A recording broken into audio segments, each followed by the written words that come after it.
So far, Audi was not really interested in the playground of the Mercedes GLS or the BMW X7. This ends today because the Audi Q9 is their new large flagship SUV. The Q7, yes, has always been a little bit bigger than the X5 and the GLE, but it was never a true competitor in the largest full-size SUV segment against the X7, GLS, or also some of the American competitors, for example, in their full-size SUV segment. And Audi now says we really want to attack this segment, especially the North American market, with the largest Audi SUV ever. And we're going to take you on a tour. What we can tell you about exterior already, you can see here, this is like a special psychedelic we are on drugs paint, and on the interior, because the interior is the full reveal here today. So all you need to know about the interior as well, and the Q9 now with Thomas Autogefuehl의 in 4K, full screen, full length. Let's go.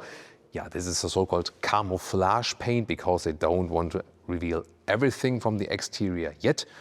This is a so-called salami tactic in the PR branch. So they, want to have several coverages and so on. And yeah, on the one hand, I don't like it so much. I want to show you everything at once. On the other hand, you need to be on these appointments as well to show you most things as early as possible. And for example, there is the interior reveal today already, so we kind of have to do it as well. It's for me always a little bit back and forth as well. But of course, we'll make it as interesting for you as we could possibly do. For example, we can always see the front grille, which is illuminated here in this honeycomb structure, and super large Audi rings, not three-dimensional, two-dimensional, but illuminated, at least allowed on the North American market to do that then here with the Audi rings. And this also suggests a sporty model, at least from the front grille. And they will play a lot with light technology. You can always see it here, and in the side profile we can expect a car that is of course longer than the Audi Q7, and this actually also looks even longer than the X7 or the GLS. So really in the full-size segment together with the actually huge wheelbase. Look at that. Wow. And how long was that? And then 23-inch wheels, large styling, and here these Audi rings that always stay upright, that they look best also when the car is stationary. Also upright design here, huge roof rails. In the rear, we see that they play with light technology, with their OLED technology. You can see these thin layers there, illuminated Audi rings. This will also be allowed in Europe. And does Leah, do you have the light? Because, I mean, we're not allowed to tell you anything about the engines yet, but 4 exhaust pipes, if I know the engine lineup from the so far Q7 and so on, that really looks like an 8-cylinder, doesn't it? And then let's check out the doors, because they are now electric or automatic, and you can program this feature that when you hold and open here on the key fob, that all doors open at once. Typical thing when you leave your house in the morning, that you say, I want to open all 4 doors. Yeah, I mean, there will be some use cases for that. I am also someone who always likes to play with these key fobs. This is like the manual release here, and it's somehow so tempting, for your OCD, that you always have like to press this in and back again. Yeah, but maybe it's my problem. I don't know. Interesting. What model might that be? And then let's see here inside of the doors. You can also close these electric doors here again, or here with the button. Then here everything is properly wrapped. Open carbon fiber right here, and fabric Bang & Olufsen sound system, so the speakers are behind it. Ambient lighting. You can get different decor elements. For example, also an open wood or aluminum or so. This is like cut out for the ambient lighting. And we go back to these classic window lever controls together also with the side window control here in the classic style. No black panel design like in the A6, Q6, A5 and so on. Then here I would like some fabric on the inside of the doors, but there's just hard black plastic. Then S entry badge, so it could be an S-line or a true S model. I leave that up to you. And then here, once again, the S badge, and you have perforation at the side of the steering wheel, and we go back to some jog wheels here, and also right side for the volume illumination. So yeah, I have some clicking feedback, but that's about it. It's one button design, so it's a mix of hard buttons and capacitive PS. And here you have from the Audi Q3 basically this new design with an integrated column. This is the turning indicator. Yeah, it looks clean. This is also where the wipers are integrated. I have tested it in the Audi Q3 already. There's a driving part out from that vehicle as well. And when you are in the car stationary, everything makes sense. It's at the same position and it's not hard to control. But while driving, while turning the steering wheel, and then you want to reach out for the indicators, it is a harder thing to do. And I had situations where I did miss the indicators because they are not long enough. So a turning indicator needs to be longer behind the steering wheel. This is not form for this function. And another example of that is also here. I think it's this is inspired by Tesla. Here they only have automatic vent control, no manual control for that. And you have to do it from the infotainment system. I think that's harder to do. What do you think? So, but then again, I'm happy that we have the classic lever control, for example, for the windows and for the side mirror. So it's a little bit back and forth what we see here indeed. Then this seat here is the sport seat with the integrated head restraint. You can move these head restraints a little bit up and down, but that's about it, you know. Also illumination in there. There are also speakers in there, optionally at least, because there's the B&O sound system. And on top of that, you can get vibration in the seat for 4D sound experience and also speakers in the headrest that, for example, there's a GPS just in there, or maybe if you just listen to the music, but I would actually get the B&O sound system and that's it, because I'm not sure if I would need that, you know, my booty is vibrating while listening to music, but that's totally up to you. And steering wheel up and down here, in and out, electric control, and headroom with 1A9, 6 for 2. Yeah, plenty of headroom left. With these automatic doors, I can also close it with pressing the brake or with clicking in the seat belt. We've seen it with the Porsche Cayenne Coupe recently as well. Now to bring you some more light in, first of all, this new panoramic roof is with illumination, with this ambient lighting, looks pretty spectacular.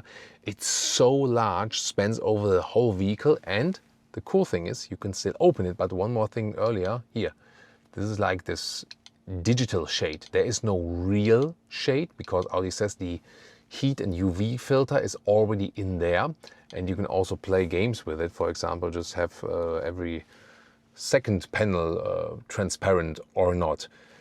Doesn't make so much sense, honestly. More sense is definitely that you can really open it and leave some air in here and also some light. This is actually pretty good, and this is so wide it almost gives us like an SUV convertible feeling here. So that's really spectacular. The seating comfort here is, by the way, good because you sit upright. We know it already from the older models on this very platform here further developed. So there's a good seating comfort. The only thing they do not offer is a real alternative to animal skin materials. And with a car that is launching in 2026, you need to offer that. Audi is the only manufacturer which is not offering any good alternatives in the segment. You can get Dynamica microfiber on the inside of the seats, but that's about it. The rest, there will always be a lot of parts animal skin, although it's from a technology standpoint not necessary anymore. There is new tech, and on billionaire yachts, for example, like the most expensive boats, is all high-grade leatherette because it's the highest technology material. It's also the most durable, if you pick the proper quality. BMW is doing that, Audi is not. And then here, glove box. This one is falling down in a smooth way. Then again, more use of this open cell carbon fiber, let's call it that way. And this also good development. So we complained about too much high gloss black, and you still have some high gloss black here. Or you also have these large bezels around the screens. This is also highly criticized in the latest models here. These are just too large, and then the instruments look so small, and you can sometimes not see them properly through the steering wheel, and then you have more high gloss back here. But at least they said, hey, let's reduce the high gloss back in the middle console and put all the way of the decoy element right here. That's beautifully done. And I've also seen a version with matte open cell wood, for example, that looks amazing, I can tell you. Or aluminum will be possible. Also here, the attention to detail here at the side, this is padded underneath. Also some ambient lighting integration right there. And then also when you push here, like the fabric, and then it's also underneath some soft foam, and once again, subtle ambient lighting integration. So there are a lot of nice details with this car nonetheless. The passenger screen is standard. This is then from the background in this, it looks like, these gray tones from a 90s early computer or something, and this continues throughout the screen. And Audi then says, hey, if you want more elaborated backgrounds, pay for that like 10, 20, 30 euros in their online shop. And I think that's not a good way to approach customers. This car will be 100 to 150,000 euros or something. But it's not about that the customers can't afford it. It's about that the customers feel valued. And I think the most important thing for Audi now is getting better in the reliability standings, customer service, and the customer feels valued. These are the three most important things, and they go, of course, in hand. And then you can say, oh, let's do some digital vent control in the infotainment system. That's not important. Who has asked for that? No one. But everyone asked for good customer service, reliability, and so I would really like Audi to concentrate on the very important things, But as I said, there's, good things also coming up. We see that here, like the interior quality is raising again. That's cool. I also like the ambient lighting here, the bow here in the front. There's a large head-up display included here. Everything is wrapped also on the top part, and also how the ceiling is processed here. Everything is in microfiber. Also there's the sun visor here, for example, also padded underneath. I love that.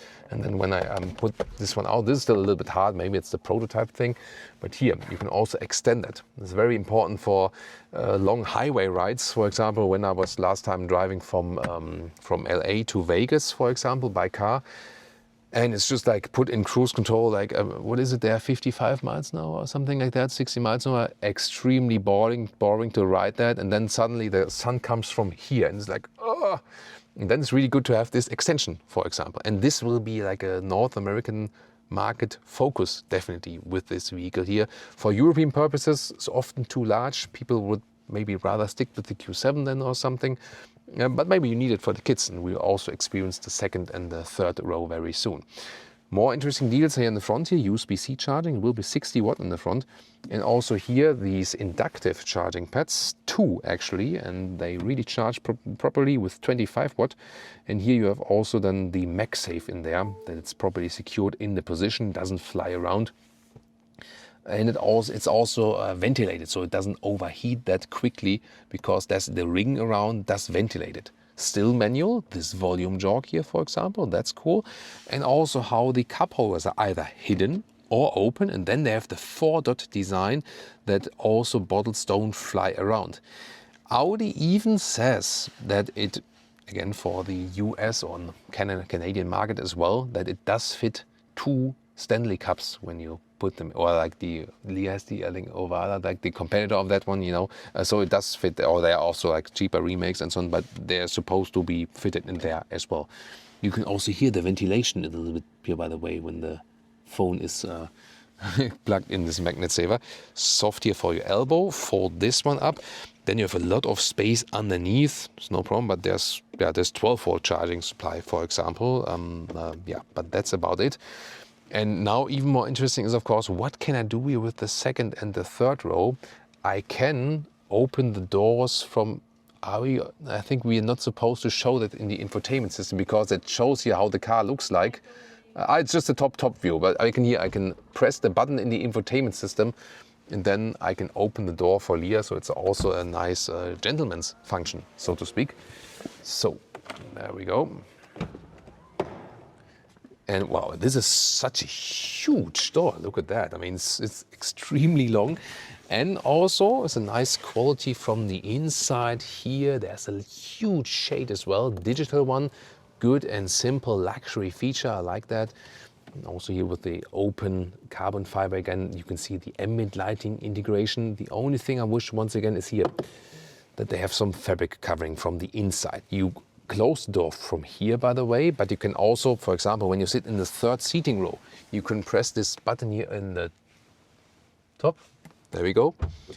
I could also do it like here from here because I think that's cool. Or if you're in the third seating row and reach over, then you can also reach this button there in the top. That's possible. It's a very pleasant experience here in the second seating row. Why is that? This is here the captain's seat setup. So Captain Thomas is here on duty for you today. Everything in your service as always. And then you can put down these armrests. And this is actually a more comfortable seating position because it's upright and like, you know, on a good chair at home, if you compare it to a luxury sedan. And that's why also this luxury SUV segment has become so much larger in comparison to luxury sedan segment. And you can see it also from the design that this is basically a front seat in the second seating row. This is actually pretty cool. I still have enough legroom left. USB-C charger in the seat. And also here in the lower part, these lower parts will be 100 watt. This is very important when I want to charge my MacBook in here and maybe I want to work while being driven, for example. Leah sometimes plays then the chauffeur. Do we say chauffeuress then? I'm not sure. I need to dig into our French friends maybe then. Tell that to us. And here you also have a climate unit in the rear, seat heating in the front. The seats can also be ventilated, by the way, and cup holders are illuminated. And once again, the nice 4-dot design. Now the kids could here be on the child seats, Isofix, or if they're a little bit older, they can also go through here. That's also a lot of fun. There could also be a 7-seater. Oh, well, that's the standard. The standard is a 7-seater. This is the option. So it's that way around. And it's pro and con. This one brings more comfort for the second seating row, yes. But when you want to have more luggage space, this one goes a little bit like this. And that's about it. If you have the 7-seater, then this one here goes all the way full flat. So it depends on what is your primary use case for this vehicle. But first of all, the third seating row. So I move forward now as I could still sit here in the second row. Let's see about that. So, and then I want to fold the seat forward, and what works is here pressing this button here. And then the seat goes forward. You could theoretically also leave a small child seat on the seat and then it goes forward. And then you can enter right there, or you can move through the middle part. This also works. And let's see, do I still have space here? There we go. Plop, plop.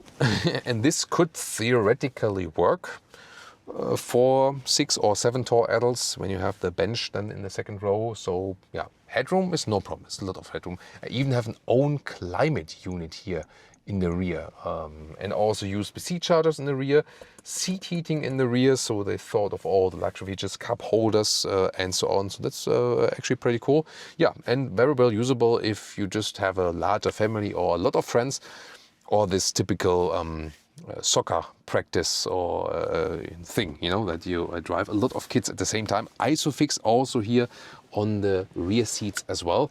And if you have the 7-seater, you will have 1, 2, 3 Isofix in this row and 1, 2 Isofix in the third row as well. And I'm not sure if it's about the EU or US spec, because I think at least in the EU spec you also have Isofix on the front seat. I'm not sure if that's allowed in the US spec. So I squeeze myself out then here, because there's still the trunk or the boot. So this one back, no, this button, yeah. Open the doors for more light. Leah all the way opens the hatch, goes really widely down as well. And yeah, you can see you have even some boot space when the third row is up. And then we have some interesting buttons. But first over here underneath, there you can actually store this top cover. And it's a very interesting position, because here you kind of have to disassemble the vehicle like this, and then it fits in there. It's interesting, and a smaller piece on the other side, and then you can also store that here underneath while driving. So why not? And here I can press this luggage button, and then the third row goes down like this. And now the captain seats, well, maybe you just pull them forward like they were. You know, this is one solution. The solution that happens automatically now is the following. They go back, but they fold. I'm not sure why that would make more sense instead of you leave them a little bit more upright but pull them forward, right?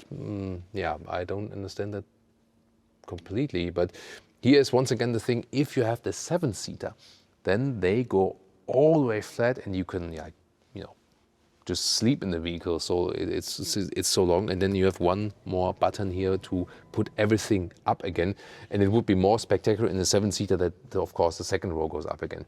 Now you might ask yourself, Thomas, why aren't you measuring the trunk? This was another thing, like not showing the exterior here today, and I had to agree to that I will not measure the trunk. So I blame Audi for that. Thank you so much. That's how it is. You know, you have to play by the rules that everyone has like the same thing he or she can show. And I think it's so far okay that no creator or journalist and so on has like a big advantage that someone could show more than the others. I mean, it's always with these like first camouflage events. You agree to something and then someone else has done something anyways. You know, it's always like that. That's why I'm always a little bit critical about these kinds of events anyways. But at the same time, I always want to use it with very interesting cars, and this is a very interesting car and a new step for Audi, because we can always show you a lot about the vehicle. Also the proximity sensor here in the lights, you know, like, So it's always a lot to say, and I think this was a very interesting tour already. As I said, with the price, I would calculate $100,000 to $150,000 or euros, depending also on the version that you will pick. It's interesting how the wind turbulence will be affected right here with this large shield. This is supposed to like make it a little bit less loud while driving, and the top is being opened. So we see a lot of interesting things. We see things that maybe can be improved, but clearly they do have a competitor now to the BMW X7 and the Mercedes GLS. So it will be interesting how they keep up. To me, the biggest difference between the American classic competitors and the German ones in this segment is that the German ones usually drive better as for the suspension, you know, more sophisticated suspension and also more driving dynamics. But then again, they're also most of the time higher in the prices. So it will be very interesting to see how the Audi Q9 works in this very segment. And if you have forgotten how the GLS and how the X7 performs, then it's time to check out these videos right now.